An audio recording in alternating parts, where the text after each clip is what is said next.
I'm going to show you how to repair the BOA lacing system on a pair of snowboard boots. Many brands use this. It's pretty much the same process through all brands. If you find this content helpful, please subscribe to the channel. So I have a pair of Solomon boots right here, and the upper BOA broke, and I'm going to show you how to replace it. The BOA lace started to fray, and I contacted Solomon Snowboards, and they sent me this replacement kit. There's the new knob and BOA laces. It comes with both top and bottom. I'm just going to show you the top lacing section right now. So it came with instructions. It's a bit hard to interpret, but once you figure it out, this is a very easy process. I'm a visual learner, so this video would have definitely helped me. You just need a little flathead screwdriver, and you just undo what's behind the knob, and it comes off just like a nut on a bolt. It locks in, and I'll show you how to do it right here. Just push that, pops out, the lace comes with it. Now with the dial popped out, I'm going to show you what the kit comes with. It comes with the lace and this also metal wire that you use to fish the BOA lacing system through. So while I undo it, we'll show you here in a second. So with that all untangled and the wire fashioned in a way where the lace loops the wire like this, this is how you'll pull the BOA lace through the rest of the boot.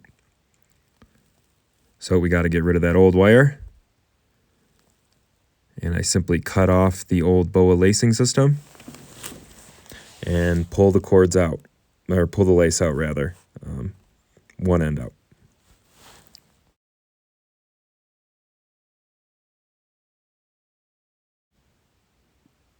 So with the old lace removed, we can now grab the new lace and the wire and begin to fish it through. And you do this by feeding the metal wire through the top loop of the boot. That metal wire is sturdy enough that you can fish it through, then pull it out the lower one, and now we can kind of pull that lace through.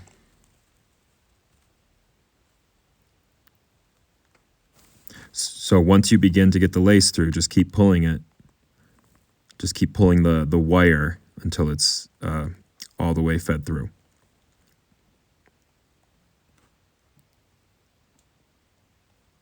You can see here I got the one end through. Now you can pull it kind of back and even it out. And then you just keep feeding it through the opposite side, and then across, and then back up again. So if you just watch the video, you'll see what I mean. So that wire is your tool, and it'll pull it, and then you grab the end, and then you can pull it through. Be careful not to make a knot or intertwine the laces. Make sure they're nice and how they should be.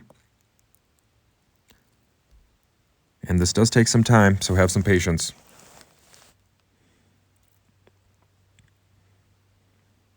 You can see we're almost all the way laced up. Just need to get the other side. And it's just the same process, just continuing. And once you finally have that laced through, you need to cut the remaining lace where it attaches to the dial to the appropriate amount, which I can't remember right now, but it is in the instructions. I do believe you need 30 centimeters of slack. You can have less. You want to keep it in the range that they suggest you at. So try to stay as close as you can. And I'm just cutting the new BOAs because I think this is made for different boots. It's not the appropriate length for my size and style of boot. So you just need to cut it to give you the appropriate slack, which were mentioned in the instructions. And then you can see that end's kind of frayed. It's easier if you burn the end and make it so it's not frayed, or just have really nice scissors so that you can feed this through the BOA dial appropriately. And once you feed it through the dial, you can then tie a knot, triple knot, double knot, to hold that half of the lace on the dial. And then you do it on both sides. one will dial over the top and one will dial under the bottom, so that it gives an even roll up of the extra lace when you're wearing the boot. So once you get the one side on, you can work on the other side. It's the same process. Just get that through, making sure you have enough slack.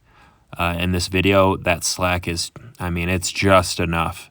Once I was finished to get my foot in and out, you're going to want a little more than that.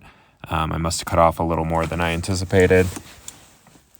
But I'm just tying that double knot on the other side of the dial so that both strings are tied and connected to the dial. So once you tie both sides and connect them to the dial, you can then attach the dial back to the kind of circle insert using your flathead screwdriver to make sure that it is properly secured and that dial won't pop out while you're riding and or tightening, loosening your boots. So at this point, I am using the screwdriver to re-secure the dial. And you can see here, I just rotated it. It's about 1/8 of a turn under the dial, and then the dial is then secured. Now I can spin the dial freely, just like the normal operation should be. And once you tighten it down enough to reel in all that slack that you had, you can now see how the boot would normally operate, loosening it and tightening it. Just making sure I have enough slack. Like I said, I had a minimal amount, but I kept it this way and it's a good fit. So here is the final product with the dial reattached, reconnected. It tightens and looses with no problems at all. So if you have any specific questions, please leave a comment in the comment section. And if you found this content helpful, please hit the like button and subscribe to the channel.